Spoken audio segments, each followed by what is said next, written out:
کیا اس کا، مگر کیوں نہیں کیا؟ اس لیے کہ ایسا چند تجزیہ نگاروں، چند دانشوروں کے پاس فن ہے کہ وہ جھوٹ کو سچ اور سچ کو جھوٹ کرنا ان کی فنکاری ہے۔ مگر میں یہ کہوں گا کہ پاکستان کو چلنے دو، اور پاکستان کو چلنے دینے کے لیے ضروری ہے کہ اگر آپ یہ سمجھتے ہو کہ پاکستان کے اندر کوئی اور نام، میں یہاں تک کہوں گا مسلم لیگ کے اندر بھی اور دیگر جماعتوں کے اندر بھی جس کی کریڈیبلٹی ہو، جس پر اعتماد کرتا ہو، چاروں اکائیاں جس کا ماضی گواہ ہو، وہ نام صرف اور صرف آج نواز شریف ہے۔ پاکستان کی چاروں اکائیوں کو اکٹھا رکھنا، پاکستان کے خاص طور پر بلوچستان، خیبر پختونخوا اور اندرون سندھ کے اندر آج بھی جس پر اعتماد کیا جا سکتا ہے اس کا نام نواز شریف ہے۔ اور اداروں اور قوم کے اندر جو ایک خلیج پیدا ہو گئی ہے، جو فاصلے بڑھ گئے ہیں، جو قوم کو تقسیم کر دیا گیا ہے، اس کا بھی مرہم، اس کو بھی اس فاصلے کو کم کرنے، دور کرنے کی صلاحیت اور اعتماد اگر کسی پہ ہے تو اس کا نام بھی نواز شریف ہے۔ بلکہ اس خطے میں اگر کوئی سینئر پولیٹیشن ہے جو اس خطے میں عمل لانے کے لیے اور پاکستان کو پھر سے دنیا میں ایک با اعتماد ریاست کے طور پر متعارف کرانے میں اگر کوئی رول ادا کر سکتا ہے تو اس کا نام نواز شریف ہے۔ اگر کوئی رکاوٹ، اگر کوئی سیوی کوئی بھی لے کے پھر رہا ہے تو میں یہ گزارش کر رہا ہوں پاکستان کے اداروں میں بیٹھے لوگوں کے سامنے کہ خدا کے لیے اس پاکستان پر رحم کریں، خدا کے لیے ووٹ کو عزت دیں، خدا کے لیے ووٹ کو عزت دینے کا طریقہ آئین کا احترام ہے۔ تمام ادارے اپنی حدود و قیود میں رہیں، تمام ادارے کسی کے ساتھ ناانصافی نہ کریں، تمام ادارے چاہیے تمام اداروں کو جتنی جلد ممکن ہو سکے الیکشن کروائے جائیں، منصفانہ الیکشن کروائے جائیں، جتنی جلد ہو سکے مقبول قیادت کو لایا جائے جس کو عوام لانا چاہتے ہیں۔ کبھی قبولیت پہ سودے بازی نہ کی جائے۔ خدا کے لیے بار بار یہ کہہ رہا ہوں، اور یہ وقت گزر رہا ہے، جیسے جیسے وقت گزر رہا ہے پاکستان کے لیے مشکلات بڑھ رہی ہیں۔ آج اگر کسی دباؤ میں لا کر کسی کو اگر انصاف نہیں ہونے دیا جائے گا، اور اگر کوئی یہ سمجھے کہ انصاف تو ہونا چاہیے نواز شریف سے مگر دیر بعد ہونا چاہیے، 2002 کی طرح، 2008 کی طرح، 2018 کی طرح، کہ وہ اس سسٹم سے باہر رہے تو انصاف ہو جائے۔ اگر وہ سسٹم کا حصہ بنے، جو آئین قانون ان کو اجازت دیتا ہے، جو قوم کی خواہش ہے، جو ریاست کی ضرورت ہے، تو وہ ان کو قبول نہ ہو تو یہ کسی کی خواہش پہ نہیں ہو سکتا۔ وہ سلیکٹ نہیں ہوں گے، وہ الیکٹ ہوں گے۔ ہم نہیں چاہتے کہ بار بار کسی کی سلیکشن، کسی کو سلیکٹ کیا جائے، منتخب کیا جائے، منتخب ہونے دیا جائے۔ اور نواز شریف جب منتخب ہو کر آئے ہیں، انہوں نے اس پاکستان کو پھر سے ترقی کے پہیے تیز کیے، فاسٹ ٹریک پر پٹری پہ چڑھایا۔ خدا کے لیے چڑھنے دیں۔ مگر اگر یہ بولیاں جو آج بولی جا رہی ہیں کہ لاڈلا پلس، ہمارا منہ نہ کھلوایا جائے۔ ہم پاکستان کو جس بھنور میں پھنسا ہوا ہے، जिस मकसद के लिए नवाज शरीफ बार बार अपनी कुर्बानी देते आए हैं, उन्हें उसी कुर्बानी के जज्बे से पाकिस्तान को फिर से 2017 का पाकिस्तान बनाने में रुकावट हायल न की जाए, इसलिए कि पाकिस्तान को अब एक रहबर की जरूरत है, किसी सिलेक्ट किए हुए बंदे की जरूरत नहीं है। बहुत शुक्रिया। जावेद लतीफ साहब, आपने बता दें तहरीक इंसाफ को इलेक्शन से बाहर रखकर कौन से इंसाफ के तकाज़े पूरे होंगे कहा जाता रहा, और आज जो पीटीआई के सदर भी है, तो सर ये चीजें भी रिकॉर्ड पे है, लेकिन ये भी रिकॉर्ड के ऊपर है कि सर शहबाज शरीफ की जरदारी को कहा करते थे कि मैं सड़कों के ऊपर घसीटूंगा और ये करूंगा वो करूंगा, तो सर फिर ये क्या माजरा है?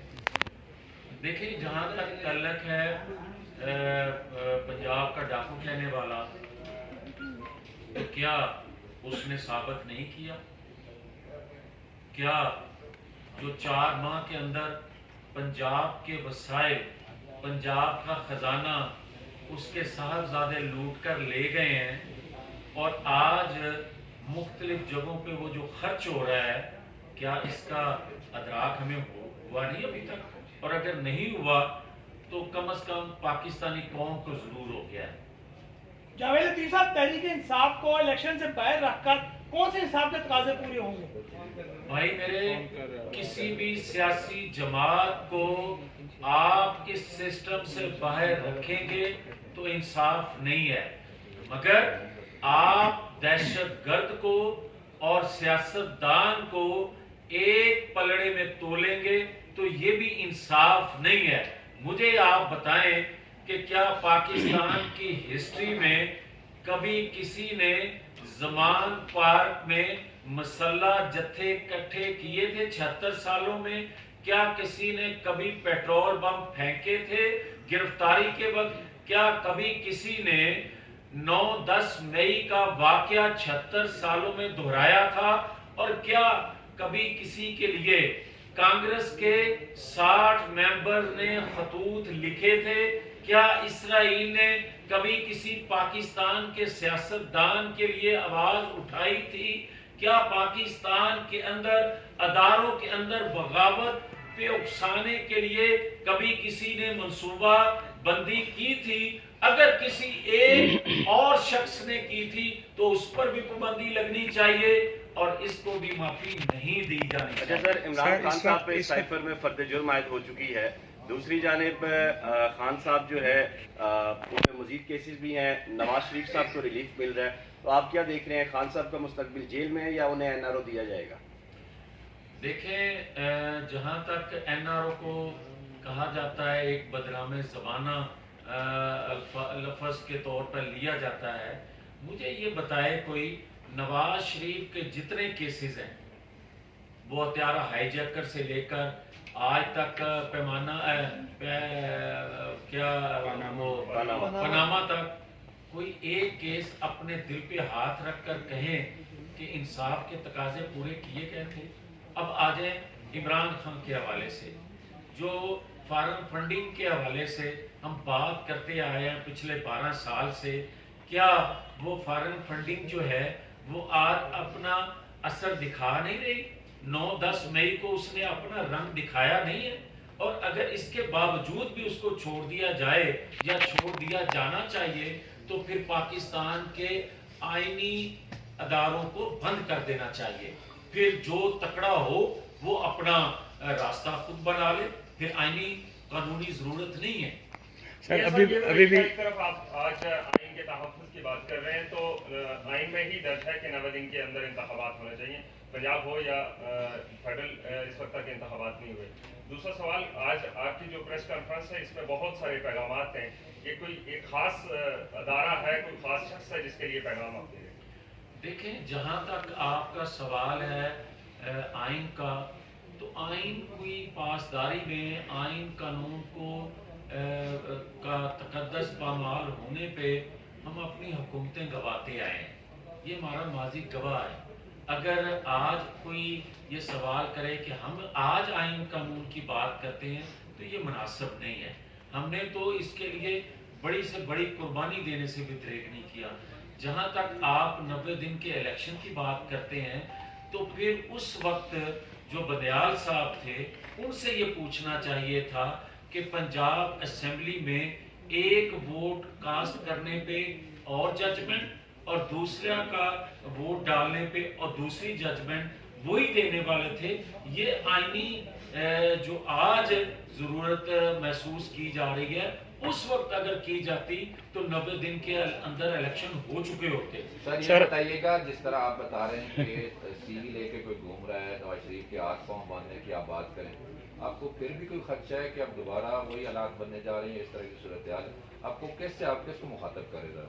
देखिए, मैं बड़ा क्लियर हूँ कि जो ये समझते हैं कि जिस तरह 2018 में किसी की सिलेक्शन हो गई थी, आज कोई समझे कि हमारी भी सिलेक्शन हो जाए, तो 2018 के नतायज कौम ने भुगत लिए।